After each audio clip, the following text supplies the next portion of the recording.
Batman One Bad Day, Clayface issue 1, Jackson Lansing and Colin Kelly writing with Zermanico on the art. So this is the sixth of these I think we've done. Yeah. All right, cool. So this is a story about Clayface going to Los Angeles to try and become an actor again, and not to really surprise anyone, when when things don't go his way, he starts killing people and transforming into them to try and work his way up the ladder. That's the basic premise of what this issue is. Which honestly, I was not expecting much from Lansing and Kelly, because I feel like I tend to associate them with kind of just mediocre fill-in issues of other runs. Like mid-range stuff. That's not bad, but it's certainly you don't remember too much of them. Yeah. Maybe that's just an example of if they get a full story to tell something, because this obviously is like 60, 70 pages, whatever it is. Yeah. It's actually enough to tell a full story. And maybe if they get a chance to tell a full story, they do something interesting with it. Or maybe it's just a good idea. So I do like how different it feels than the other of these. Like they really took the One Bad Day, and just it being a script, right? That they're writing, it seems like, as it goes, and then it incorporates that like the scripting language, like the fade-ins and the cuts and all of that too. It really played into Clayface as an actor. It's not a script that they're writing; it's a script that a character in the story's writing. Well, that's what I meant. When I said they did not specify. But yeah, so just the fact that it takes all that into account, and it's Clayface out of Gotham, which I can't remember the last time I've seen a Clayface story where he's not in Gotham. So like, and granted he's not the big clay monster in the whole thing, but just seeing these different spots in LA, with him in there, I thought it was really cool. Well, no, it's a really good, interesting story about a shapeshifter character who cares about being an actor. So we see him he's got friends that he does like waiter work with, that are all struggling actors trying to make it in Hollywood, and he has this audition with someone else that he works with, and they both go. And Clayface, he's calling himself Clay. That's his alias. He's giving advice about it, and he goes in and does this audition, and it's dialogue or a kind of a retelling of like part of Killing Joke, and there's like Joker with the Red Hood like helmet and stuff. But he basically goes in and does this like really serious dramatic take, talking about how I'm a monster and I've like ruined people in Gotham. And the director, who doesn't throw him out or anything like that, just basically says, or the casting director I should say, just basically says, no, but we're going for something more light and quirky, so can you make it more likable? And he's like, no, this is tragedy. He's a monster. He's all these regrets. He has to do all these things. And they basically say, oh, well, if you're that determined on that version, then go away. Like, that's fine. That's fine. We'll call you. And he's upset about it. And then he's with his friend who also auditioned. And then his friend gets the part. And without even thinking about it, he immediately clays out and like kills the guy and becomes him, so that he's now going to do the part as him. Yeah, because the friend that went auditioned, right, did everything they asked for. He was light, and earlier they were talking like he's a comedian, and so he's never going to get these leading man parts because they don't see him that way. Yet he was perfect for this, and that drives Clayface insane. But that he muds out. Yeah, the funny thing is though is that when he's actually on set to do the role, he still plays it the same way he did before. So the director and everyone's like, no, what was all the serious stuff? We wanted this light. And he starts yelling about his vision and how he's an artist and how this is going to live for generations. And the director sends everyone home and says, oh, you're one of these actors who thinks they can have it your way. So what does Clayface do? He kills the director. And becomes the director. Yes. Actually, he kills the casting director first and becomes her, and then he goes and kills the director and becomes her. There's like a montage where he kills all the crew that were like looking at him poorly during the shoot. But yeah, I love that it kind of becomes a slasher movie there, right? That he's going through and he's just offing people because they're not seeing his vision, and yeah. And then he becomes the director, and he goes to the studio executive's mansion. And is like, hey, this is the movie I'm going to make. And the guy's like, you know what? No, we've decided there's no franchise potential. There's basically some meta commentary about the movie industry in here, talking about how everything has to have franchise potential. This little romantic comedy that you're trying to make is not happening. So even though he's the director, there's someone up higher up the food chain saying, "Nah, we're not going to let you do this anymore." And what does Clayface do? You might ask. He kills the executive and becomes the executive. You can see a trend forming as but it became like a funny thing almost to me, like in a dark way, where I was kind of enjoying, like, oh, you're going to get it. You're about to die. You have no realization. There's no recourse. You know. He's dangerous. It's a great page as well. It's a full page spread where Clayface basically, like, half of his body turns into the clay and just like sort of slams into the guy into the wall. It's almost like a big giant clay punch into the wall. Yeah. It looks really good. And you've got like this big movie poster like in the background. Yeah, like an old like film noir style. It's very cool. Very again, all the set dressings by Zermanico here, you know, to make it feel like LA. And there's a great panel here of like Clayface. He sits down at the guy's desk, but he's like smashed half of it, so it's kind of like just in half. And he chooses to throw a party as this executive, and he invites his friends that we had at the start of the issue. Like, there's an older guy and then like the women. Who's a writer, right? Because he offers to read her script, right? It's the young woman who's writing, and the end of the story reveals that she's been writing this script that we've been seeing hints of throughout. But he throws this big suave party for all the Hollywood elite or whoever, and invites his wannabe actor and writer friends from the start of the story. And they keep saying, "Where's the other guy that we all know?" Because that's the guy that Clayface killed, after the audition. And he keeps just sort of making excuses.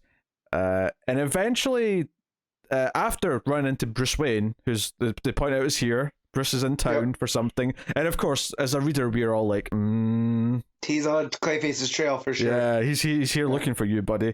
But he actually decides to try and tell his two friends who he really is. And immediately, they're like, wait a minute, did you kill our friend? Because you just admitted you're a killer. And our friend's missing. And well, I also like that they said earlier as Clay, he says, "Oh yeah, the friend went back to whatever town he's from," and the writer goes, "No, he's an Angelino. He's from down the street. So did you kill him?" And I like that the friends actually piece it together because they were friends. It showed that they were connected. And that he just never really had that connection because he doesn't know. Is Clayface just going through the motions of what he thinks a friend is? Yeah, there's this idea that he's very self-absorbed, which is kind of ironic given that he absorbs literally other people. Yeah. There's kind of a... It's almost like he does belong in Hollywood with the way he thinks. It's just that he doesn't have the power to enact it. But that's kind of what the monsters in Hollywood are. It's kind of what Clayface has become here. But he tries to give a speech to the party, and the guy friend punches through him with a broken bottle to show everyone that he's made of clay. And everyone starts running and screaming and crying. The lightning starts. There was a line earlier on where Basil says, "Oh, that's the great thing about LA, it never rains." Yeah. But it starts raining here, which I chuckled at because it's actually a storm in LA, like right now. Right now. I know. Yeah. The surrounding areas, like Big Bear, got hammered by a blizzard. Yeah.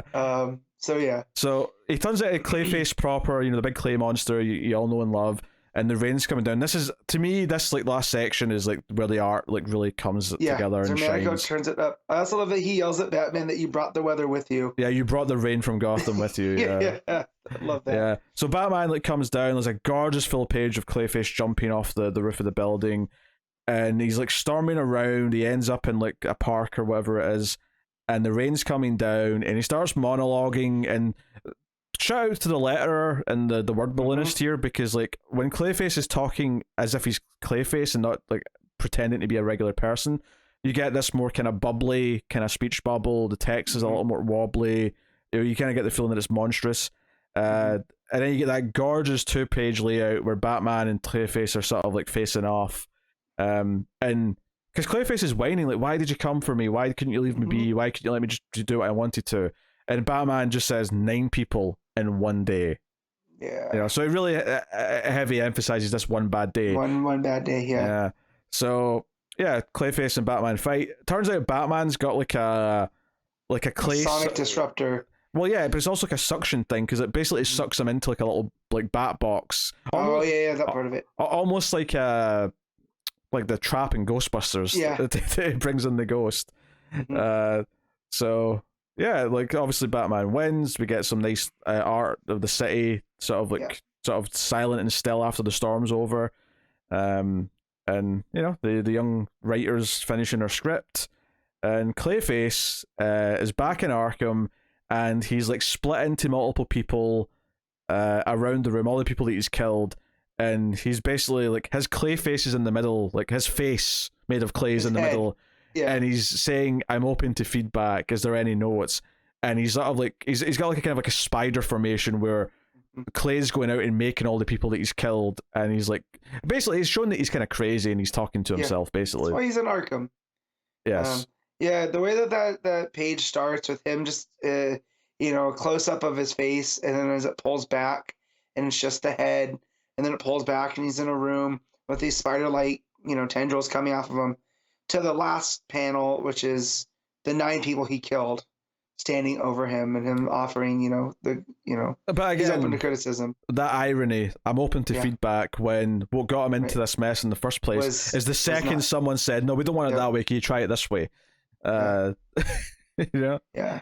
And that's the beautiful thing about it, is I think we've all seen stories where someone auditions for something and they say, "You're not what we're looking for."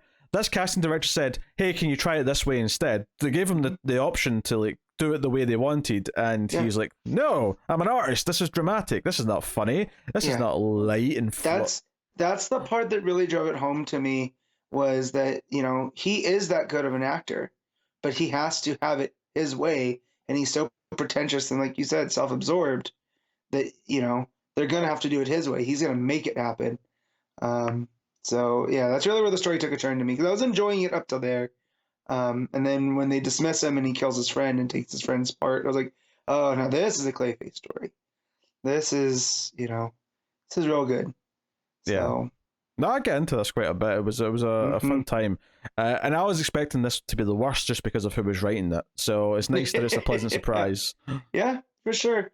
Yeah, it makes me curious about their other stuff. I know they just did a Captain America book. We'll see maybe how that is. But I remember them writing a couple issues of, I want to say it was a Green Arrow, and it wasn't bad.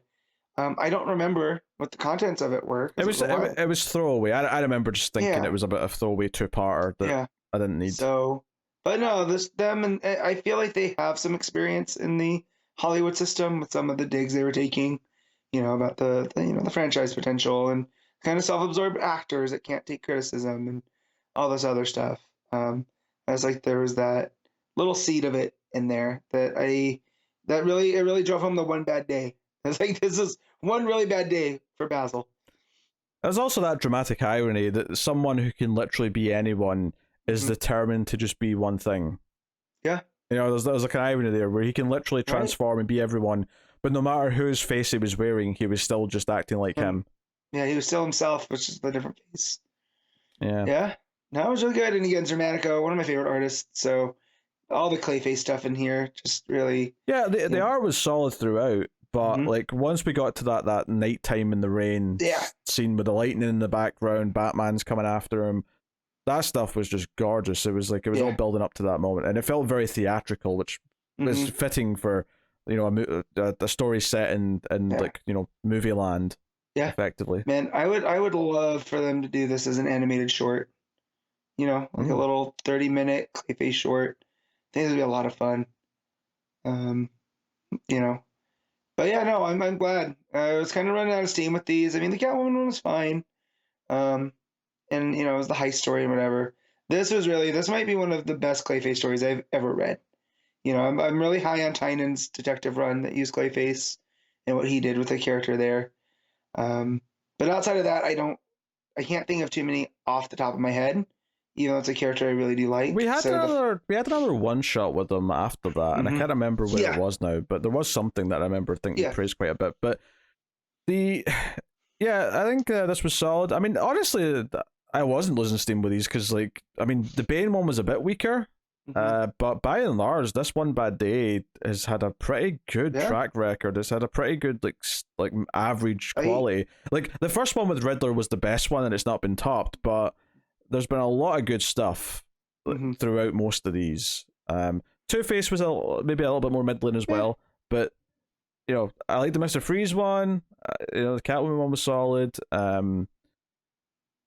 we have Ra's Penguin al was Ghul. good. Oh, Penguin. This is 7 because we missed Penguin. Yeah, okay. There you Penguin go. was pretty decent too. Well, we still have Raz left, right? Is that the last one? We still have Ra's. Ra's is, I think, the last one. I think there's 8. So, and maybe they keep this gimmick going. Well, not gimmick. That sounds bad, but this what's the word I'm looking for? Format going with other Bat villains, or even open it up to. Yeah, you could do a series of like Flash One Bad Day, and it's like, we could do maybe not 8, but like maybe like a handful of Flash villains, handful of Superman villains, whatever. Mm-hmm. So I would love to see a Sinestro One Bad Day. Oh sure. Yeah. So what would that look like? But yeah, excited for the Roz one. Is I do love Roz, but it's Tom Taylor, so curious to see what he brings. That's true. It's in safe hands actually. As much this was obviously the opposite where I wasn't expecting good things because of the writing team and was surprised. The Ra's al Ghul one, I mean, hopefully it's not a complete opposite, because the complete opposite would be thinking I'm in safe hands and then being disappointed. Hopefully it's not that, but yeah. So, but yeah, definitely been way more good than with One Bad Day than not. And this, I put this one up there a lot. That Riddler one is really, really good, but this might be my favorite of them just because of the story that they've that they chose to tell here. So, yeah, just all around good vibes. Yeah. All right. What are you rating One Bad Day, Clayface? I'm gonna give this an 8.5. Honestly, I think I might stretch to the 9 on this. Ooh, all right. That was really good. Yeah. I mean, I gave the Riddler one like a 10, I think. That was perfect. But this was great.